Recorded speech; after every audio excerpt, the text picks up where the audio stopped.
So today I'm going to go over some more important vocab words for gardening.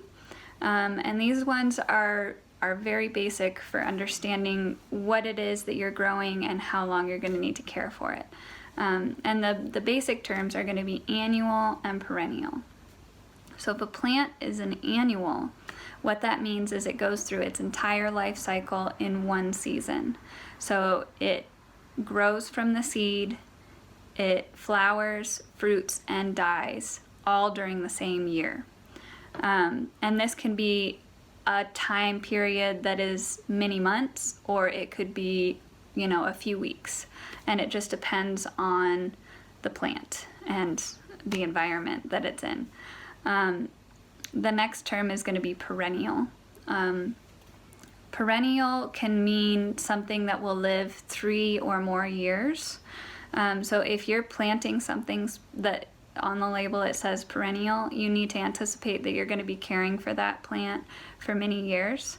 There are short-lived perennials and long-lived perennials, and usually that'll be specified with something that you're purchasing as well.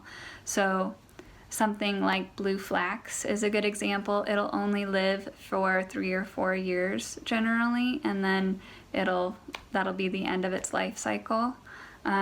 Whereas you have other plants on the extreme end, things like bristlecone pine that can live 5,000 plus years. So there are categories that kind of fall in between annual and perennial. So you have biannuals. A good example that most folks would know would probably be mullein. So that's a plant that will produce its basal form in the first year. So you would just have the leaves, the vegetative state, the first year. And then the second year it'll go ahead and send up a stalk that flowers and it'll go to seed. Beets are another plant that'll do that, carrots. This is also really important to know if you're trying to collect seed off of plants and you're wondering why it is that a plant hasn't flowered. Sometimes for perennials, it can take many years for something to flower. For biannuals, it'll take 2 years for you to have flowers. And then, of course, for annuals, it'll just take a single season, which is convenient. And that's most of your garden vegetables are going to be annuals.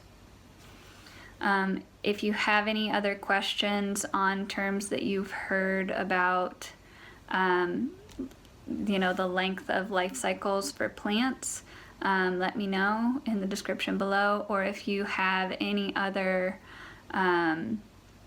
garden terminology or growing terminology that you would be interested in me breaking down to make it a little easier to understand. I know a lot of these terms are kind of thrown around by folks and it doesn't seem super accessible to people. So I just want to make sure that these aren't terms that you're having any difficulty understanding, because it'll really help you in the long run with your gardening adventures.